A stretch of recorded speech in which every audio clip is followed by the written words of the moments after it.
What's up, guys and gals? Welcome back to the Nerdcastle for the next episode of Icy. My name is Splattercat. Happy to have you here today as we hang out for a little while and wander the wasteland. So imagine for a second that you're like on the Nerdcastle website and there's like a little tab up at the top and it has messages and it's got two little blinky like red twos right there. Did I say two red little blinky? I don't know. I think I said little twice, but whatever. It doesn't matter. It's not important to the story. Let's keep moving forward. So there are things that I'm going to show you today that are likely going to maybe frustrate some people because, it seems to be mildly frustrating, but there's nothing I can do about it. There's nothing I can, well, three things technically if we really wanted to get into that. But anyways, first and foremost, our character is now a dude. No idea what happened. We undertook the brave decision to go from female to being male while I was not playing the game. The game patched, and apparently we're like a dude now. I have no idea. I had no say in this. I just logged back into the game. I was like, oh, look at that. We have facial hair now. I mean, she may have had facial hair before, but she was pretty good at shaving and hiding it. But yep, we're a dude now with a steely gaze, although he sort of looks like he's smiling at you as though he's going to take your Twinkie very shortly. So, whatever. We're now a dude. I figure it probably won't affect things that much. I don't know. Maybe it'll change our romance options. I can't seduce Mobology anymore. Damn. All of my best laid plans. No pun intended. Well, oh yeah, the other thing. So, well, there's three. I learned how to pan the screen. I don't know how I missed that. Like, left clicking makes the screen pan. Like, I'm telling you 100%. I tried arrows. I tried right clicking and dragging. For some reason, I never tried left clicking and dragging. It's just like, I was like, that's not a thing. I'm never going to test it. And so when I saw somebody put that in the comments, I was like, oh, balls. Balls on my forehead. I am so upset right now. And so, yeah, I hope you enjoyed 6 episodes of calling me stupid. It's okay. You can. I mean, it was an obvious thing that I didn't notice. And the other thing, what was the other thing? There was a third thing. Oh, yeah, this is a major one. So, by default, the game starts on the easiest difficulty, which might explain why we've been having such an easy time of it. So, it starts out on story mode, which is actually easier than easy. I didn't realize this until the other day when I was logging out of the game. I was actually shutting it down and saving to leave, and I noticed that this was above easy. And I was like, I wonder if that means that the game is way easier. I started a new game to make sure that it wasn't my fault, because I know for a fact I never picked this setting. But I wanted to make sure before I expressed it, because a lot of things that happen on the internet, I usually say things, and then I go back and I'm like, oh, I totally said that I wasn't going to say that, and then I said that. Damn, I'm a dick. So anyways, that aside, it puts you on the easiest difficulty by default every time you start a new game. I tried it. I started a new game and it started me out on story mode. And so I've upped it to normal. I may up it to hard if it doesn't seem that much harder. I mean, I don't know why it would do that. It seems like a weird thing to start the game on story difficulty, but I don't know. Maybe story difficulty is actually normal with a story or something. I'm hoping that it hasn't affected our gameplay, but everything did seem a little bit easy up until this point, so at least I figured it out. That's pretty much the only thing that I can tell you right now. As far as our party goes right now, everybody's looking pretty good. Got Northern Lion holding down the back line. We got One-Eyed Stanley in the front. Okay, One-Eyed Jerome. Jerome. That sounds like a delicious dry meat that you would get from Italy. Like, pass that Jerome over here. Yep, doesn't it? Sounds like it. My God, it sounds good. I'm a big fan of, like, salami and, like, prosciutto and, like, all that kind of stuff. Oh, so good. Yup. Super, super good. So what was I going to do? My best friend's, her family's from Sicily. They actually emigrated here. They emigrated to the United States, like, a while back. And so she's always got bitchin'-ass Italian food at her house. I'm like, yes! So I hang out at her house all the time. It's also my girlfriend's best friend. But anyways, enough of story time. Let's play the game. What was I doing right here? I was doing something inside of this building, and I don't remember exactly what it was. The Wolf Pack. Oh! Go to the Ammo Nation. Find Tanya and her people in the Ammo Nation. Okay, so I gotta find Tanya, I guess. Inside it here, we can go to the local tavern. I think oh, it's not a tavern. It is a strip club. You walk past the guards and take some stairs that lead even deeper underground. While you're descending, the sound of music becomes louder. The smell of barbecue begins to mix with the sound of sweat. The throbbing bass in the air causes the steam from the buffet across the room to bounce back and forth in a lively fashion. You enter into the dungeon, a male-dedicated tavern in which half-naked women dance at the rhythm of some strange music that you've never heard before. It's polka. That's the best stripper music, right? Everybody loves to strip to polka. That's when I'm on the stripper pole. That's what I use. I can approach a dancer. I could talk to a Barton. Well, now that we're male, I guess we can make best use of this unless our other character would, at least she liked the female persuasion maybe. They never let us make that decision in the storyline, so I wouldn't know. Let's see here. We could go, let's talk to the bartender. We don't have time for strippers right now. There's no time for strippers. There's no time. The bartender greets you with a nod of his head. Hello, travelers. How can I help? He's also on heroin, so he's kind of nodding off every now and again. Can I ask some questions? Yeah, sure. Would you like something to drink while we talk? it's probably a good idea to buy something. In my experience, bartenders don't like to shoot the shit with people who haven't bought anything. Here's some good alcohol to wet your throat. The bartender hands you a glass half filled with an unknown liqueur. It better be a wine cooler. I'm a lightweight. I can't handle this right now. Where's my Smirnoff Triple Black? I would like to ask about a job. Let's get hired. Here, you've come to the right place because I'm the one who will always have work for you. Always? Always. If you don't have any other... That was a Harry Potter reference. I don't know if my Alan Rickman impression was good enough, so I had to explain it after the... Always. If you don't have any other questions, we could talk about some things I need someone to take care of. Sure, let's do it. He's like, it's actually babysitting. I need you to take care of my daughter while I'm at work.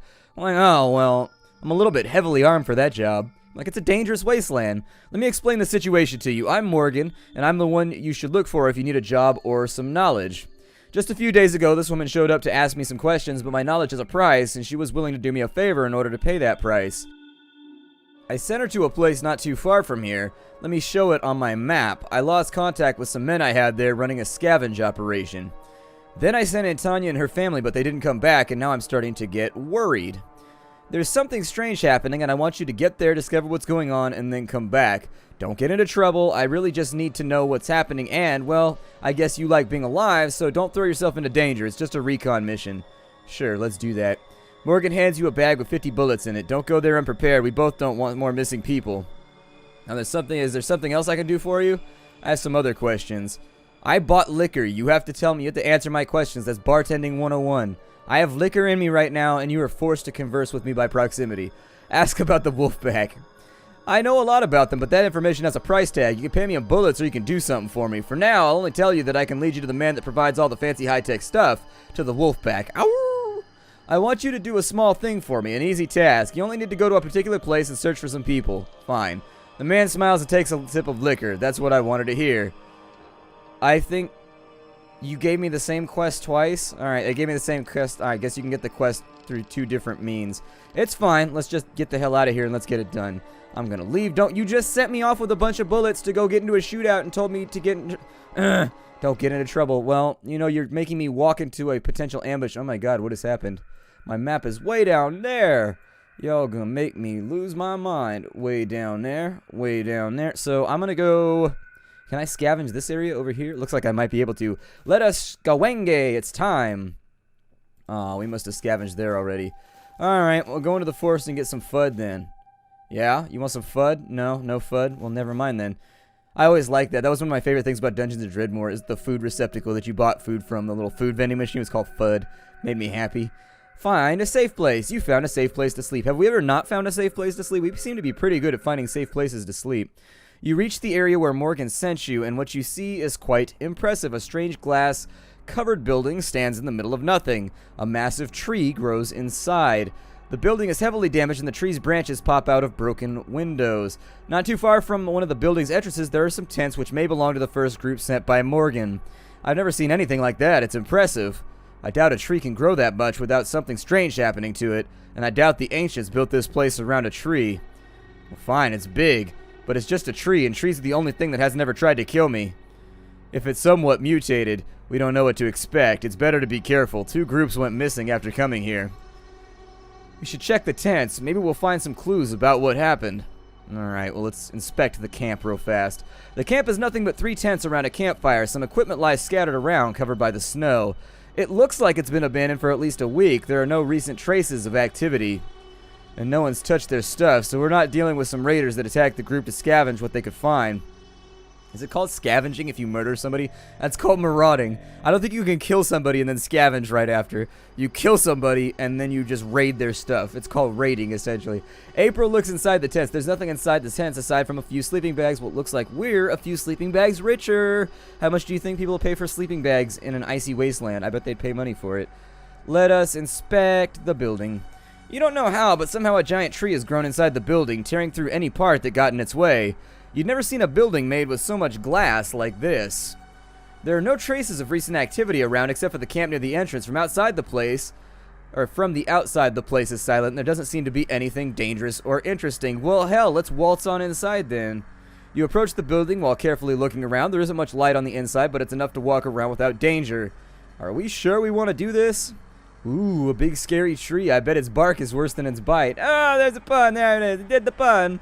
We should all be scared of a place with a giant tree where people have disappeared, leaving no trace behind. I bet the tree ate him. The tree was just like, nom nom nom nom, human treat. You keep walking through the building. It's fairly easy to proceed. Only a few paths are blocked by collapsed rubble or some giant roots. I thought that said giant robots for a second. I was like, oh, shit just got real, Pacific Rim. Let's see here. Look there. They needed to cut part of that tree to get further inside of the building. You proceed to the dark corridors run by roots of all sizes, running along the walls, floor, and ceiling. You end up in a large room where you see the tree's main trunk. The tree looks to have grown from deep underground, breaking one floor after another, leaving gaping holes around its trunk. You try to get a good look down at the underground levels, but it's too dark and you're unable to see much. All you can gather is that there are many levels to explore below. Well, that is certainly impressive. This tree is so big. Too bad it doesn't grow food. An entire city could survive here. And we're all glad it's a giant tree and not a giant wolf, otherwise we'd be in a far greater danger. Suddenly you hear April screaming, and you turn to see the floor beneath her feet collapsing. She tries to cling to the solid floor, but she loses her grip and vanishes. April! Carlos immediately runs to the newly opened hole in the floor. A few seconds pass, and then you hear April's voice coming from below. I'm okay. I think I can walk. We're coming for you. Don't worry, my love. Be careful and don't move. We'll be there in a minute. It sounds like it's just an opera line. Don't worry, we are coming for you, my love. I don't know. It seems like the kind of thing you could... Whatever. That would be a line in my opera. It seems like you have to put it in there somewhere. If you're going to sing in a fancy man voice, it's close enough. We're not supposed to go inside. A lot of people disappeared here. Morgan sent us only to see what happened. We're not leaving her here. Yeah, I think I'm with him. We're not going to leave somebody here. No man or woman left behind. We're going to save her. We'll leave nobody behind, and we also need to know more about what happened before going back to Morgan. I just don't want everybody to die covered in dust and bricks. Maybe we can ask Morgan to give us some equipment. I'm not comfortable with the idea of leaving April here for who knows how long. We are not leaving. He turns to the hole in the floor and screams to April. April, we're coming. Just stay safe. It's too dark down here. I can't see where I am. All I can tell is that there are roots everywhere. You search the area for a passage that leads below. When you find some nearly intact stairs descending into the darkness, you need a proper source of light to proceed. We've got a torch. It'll be fine. You're able to proceed, but descending isn't easy with all of these overgrown roots everywhere. You notice a path already cut through the roots and decide to follow it since it's the only passage not completely blocked by vegetation. This is getting worse. These rooms are almost completely overrun by this bloody tree. It's bloody now? Man, that's terrifying. We still don't know why people have been disappearing around here, so keep your eyes open. The tree may not be our main concern right. I like how he hasn't contributed anything the entire quest. Like, we've been playing the game for like 10 hours. He hasn't said a word. He's just been in the back just watching things transpire. But now all of a sudden there's a giant tree. He's super interested. He's like, whoa, whoa, whoa, I want to be part of the party again. I'm not just going to be an extra stat modifier. Let me be part of this. You advance into another room and you find something that may be related to the missing people. 2 bodies lying on the ground. That's not a good sign. Let's look at the bodies. The bodies may belong to the people that Morgan sent here since they don't look like nomads. Someone or something crushed them to death, leaving them massively bruised and broken. Damn.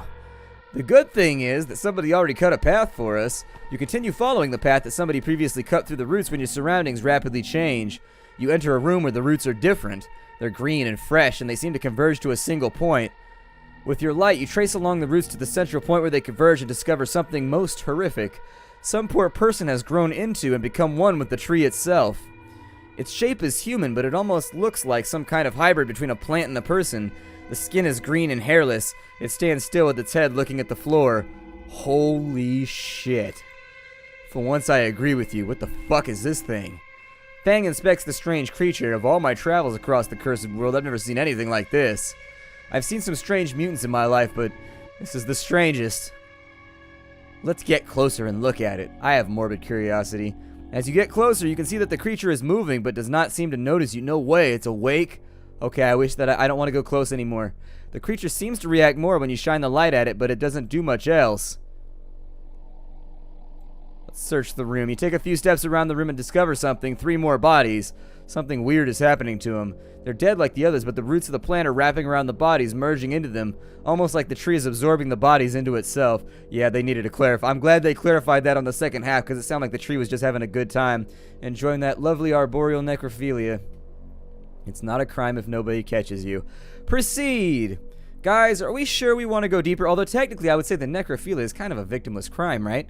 I mean, they're dead already. I mean, if you want to love my corpse after I'm gone, feel free. If I can make somebody smile one last time, I figure my YouTube videos will still be up, so there is an easier way. You know, you can just watch my videos and maybe I'll crack a joke that'll make you smile. On the other hand, if that's really what it's going to take, let's bring a smile to somebody's face. I'm not even here anymore. I'm probably down kicking it with, I don't know, Dino and the rest of the Rat Pack in hell or something. I'm not really sure. I'm not really sure. Although it sort of implies that I'm part of the Rat Pack too. I guess I'm not. Never mind then. He'd probably be a dick. I'd be like, Dino, when I got there, and he'd be like, who are you? And I'd be like, oh, that's true. Guys, are we sure we want to go deeper? If that thing can move, maybe the whole tree can move. What if it has the tree that killed these people to feed on them? Doesn't seem like it's feeding. It seems more like it's becoming one with them. We need to find April as soon as possible, then get the hell out of here. Let's go this way. There's an open passage. Eva pauses for a second. Careful, there's blood on the ground. You proceed deeper into the building's underground, eventually finding an area with fewer roots. You suddenly drop when you hear a woman's voice. It doesn't sound like April, and it comes from a path overrun by roots. You get closer and light the area. You see a woman likely suffering from food and water deprivation. It's hard to get a good look at her through the roots. Hey, can you help us? We're blocked inside this monstrosity. What happened here? We're trapped. I don't know if you've noticed, but the tree is alive and it trapped us here. We've been stuck between these roots and walls for days. Tanya, maybe you should tell them why we're here. Yeah, fine. Morgan sent some of his men here, and then he sent us to find out why they disappeared. I think he hired us because he didn't want to share the secrets of the place with the other people from the Ammo Nation. At first we couldn't find anybody. We explored the place a bit and found the path through the roots. That's where we discovered 2 bodies. I sent 2 of our group to drag the bodies out while we kept searching. We eventually found one of Morgan's men still alive, but there were branches and roots all around the body. We tried to free him, but that just pissed off the goddamn tree. Roots and branches came to life like some fucking nightmare. It began tearing through the flesh of some and trapping the rest of us here. It's been days. We're out of supplies. All of our family either got killed here or maybe they just ran away. Guys, you have no idea how happy I am to see you. Well, let's see here. We were searching for you, not because of Morgan, but because of the wolf pack. Seriously? Then we'll have a talk about them once you manage to get us out of here. Alright, well, one of our group fell through the floor of the upper level. She should be around here somewhere. You see? I told you I heard voices coming from the other side of the tree. Fine, but that doesn't change anything. Tanya turns to you again. TJ heard somebody, but she must be on the opposite side of the tree because the sound was very muffled. Alright, so what do we have to do? We're trapped between the ruins and the roots. You need to find a way to cut the roots or find a path that leads to one of the closed doors we could see from here. The doors are big red and metal, but we couldn't find a way to open them. Alright, well, we'll find a way to get you out of there. Thank you. Just be careful. The tree may seem harmless, but this bastard has killed more people than you can imagine. Good luck, mates. Thanks for your help. You proceed further into the building, coming across an area with less vegetation that's easier to traverse. Carlos is really worried and keeps looking around, hoping to find his wife. April? Where are you? Can you hear me? You search the room after room until you reach another section completely overrun by roots and branches. Guys, I'm over here. You keep looking up, following the voice until you see April. She's in the distance, protruding from the floor above you. We're coming, my love. Carlos seems to be quite relieved. This is not gonna be easy. Look at our surroundings. This place is a death trap. The structure is weak, roots are everywhere, and by the look of those people getting absorbed into the tree, it's pissed. Caution must lead our feet. We don't want to provoke any hostile reaction. Let's advance carefully. I don't know. Maybe the vegetation will trigger it though. Maybe it's like one of those Venus flytraps where it's got those little things that you stimulate and then it's like ah, and it bites your fly. Your only pet fly that you ever had that your grandma got you. Let's search for another way. You walk around the areas with the most vegetation, trying not to step on anything that may provoke the tree. It takes some time, but you finally manage to get closer to April. Let's do it quick. These things, they're moving more than before. I think the tree knows we're here. Sweetheart, do you think you could jump down here? I don't know. I'm scared, Carlos. It's so far down. There's some thin roots over here. If you throw me a machete, I can cut them and maybe find an easier way to come down. The tree is dangerous. If you hurt it, we may have to face the consequences. All the people Morgan sent here died because of it. Are you serious? Yeah, we need to be careful or we may be its next victims. We have no time to explain, but we should get out of here as soon as possible. I want her to jump. If we cut the vegetation, it might be like a giant booby trap. Jump down. If you get hurt, we'll manage. I don't want all your lives on my head, and I doubt you do either. It's too risky to provoke the tree. You haven't seen what it can do. April takes a deep breath and closes her eyes for a second. Fine. I'm jumping down. I just hope you're right. She jumps down, but the height was too much, and she hits the ground with a brutal thud. One of her legs is twisted and bends out in an unnatural way. She should have rolled. You gotta tuck and roll. Ninja skills. I don't know. I got to assume it's got to be higher. I jumped off a third-story window one time. I'm sorry, out of a third-story window. And you just hit the ground, you tuck and roll. But I know how to tumble, so I don't know. I had a friend who was a gymnast for like his entire life, and he taught me how to tumble when we were kids. So we spent all of our time jumping off high stuff and tumbling. We did it a lot, believe me. I've fallen off of a lot of high stuff. If there was somebody that you wanted to ask advice about jumping off of things that are tall, yo, welcome to the Thunderdome. April screams in agony, "My leg!" I think it's broken. Carlos rushes to April's side and tries to help her stand up. "Come on, my love, let's get out of here. You're safe now. We need to save those other poor souls. I'm not suggesting we get killed for them, but we should at least try." "That's a great idea. April can sprint ahead of us and let them know we'll be right here, Jerome." "Right there. We need them to chase the wolf back." "There must be someone else that can give us information on them. We don't need to get killed for it. We should try to save them, not only because we need them, but because it's the human thing to do." "Boss, you sure about this? I mean, I don't like the idea of leaving them here, but getting all of us killed is even worse." Suddenly, the ground begins to rumble, and there's movement up and all around you. It seems that the tree finally woke up. Its roots are shaking the entire building. This entire place is falling apart. We have to get out of here. Your group starts running, trying to go back the same way that brought you so deep into the building. Carlos struggles to help April walk while the plants come to life all around their feet. The surroundings are changing, and right before your eyes, the roots shift and move about. The tree is more aggressive now. Its roots reach outwards towards you and your companions. Well, that's not good. Jerome points his finger at the passage you previously used to explore the building. It's now completely blocked by roots and rubble. "This way!" Eva starts running down a corridor that was previously hidden by the roots. "Come on, let's go!" You proceed through the corridor when they suddenly hear a female voice screaming. Tanya and TJ abruptly appear from around a corner. "What happened? Weren't you trapped?" "When the roots started to move, we were able to find a way out." "Less running of the mouth, more running of the feet. I don't want to die under tons of brick and concrete today." "That way seems to be clear enough. Let's go there." After what seems like a lifetime of running among moving roots, clawing and grabbing at whatever they can reach, you finally see some stairs leading to the upper floors. Up there, they should lead us out of here. While you run to the stairs, you hear a scream coming from behind. You turn and see April trapped by roots, her legs and arms completely entangled in them. Carlos tries to help her, but the roots get the better of him and wrap around his body and prevent him from freeing April or himself. Shit. Incendiary grenade! Mobilaji gives you a puzzled look as you set fire to the rag on the incendiary grenade. What the hell? The grenade lands behind your trapped companions and the burst of fire engulfs all the roots caught in the blast. As they recoil, it allows April and Carlos to escape from their deadly grip. Oh yeah! Successful plan is successful. Made that dice roll. Come on, let's get out of here. The group moves without haste and finally... Wait, moves without haste? Wouldn't it be moves with haste?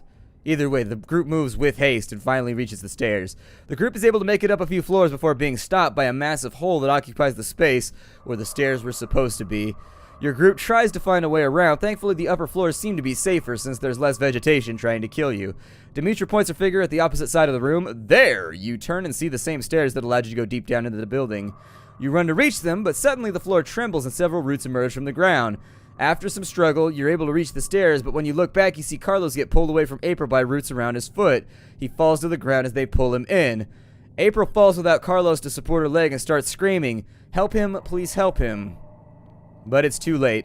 They were too far behind. While you run towards Carlos, you see roots crush his body with incredible strength. "No!" April screams through her tears while Demetra and Jerome drag her away. "April, he's gone. We have to go." Leave him behind. He done. He dead. We can't stay for him." Anyways, Jerome keeps dragging April's body across the ground as she screams at the sight of the dismembered body of her husband. "Shit, let's get out of here." Mobilaji turns and starts running away along with you and the others. The entire building trembles intensely. Debris falls all around as you climb the stairs, desperately trying to escape. You finally reach the ground floor and run with all your might until you manage to get out and away from the building. Jerome's body almost gives out as he collapses to the ground. He struggles to sit upright, saying nothing. He just looks at you with a desperate face and shakes his head. April keeps crying as she lays on the ground. Demetra and Eva are near her trying to be supportive, but she's too lost in her own grief to notice them. "I cannot apologize enough for what happened in there. We lost all of our companions. It was horrible." TJ looks at Tanya. "Now what?" "I think we should go back to Morgan before doing anything else. At least we'll get what we came here for. Dirty pig sent us into a deadly trap." Let's ask about the wolf pack while we're here. "We're out now. Mind telling us what you know about the wolf pack and why you're chasing them?" "We have our reasons. What about you? Why are you interested in them?" "We've been after them since the day they took some of our friends." "Well, then let us all go to Morgan. We'll talk again about the wolf pack once the pig gives us information that cost us our entire family." I'm going to stop right here. We're out of time. My name is Splattercat. Thank you for joining me at the Nerdcastle for the next episode of Icy. Unfortunate, we lost Carlos, but on the plus side, there's 2 bonuses here. Nobody's fighting with Mobilogi anymore, and B, the dating pool in our little tribe has gone up significantly by like 30%. So, you know, our options just went up now that we're a man. Gotta line up those options. I don't know. Either way, I'll see y'all later. Hi to everybody.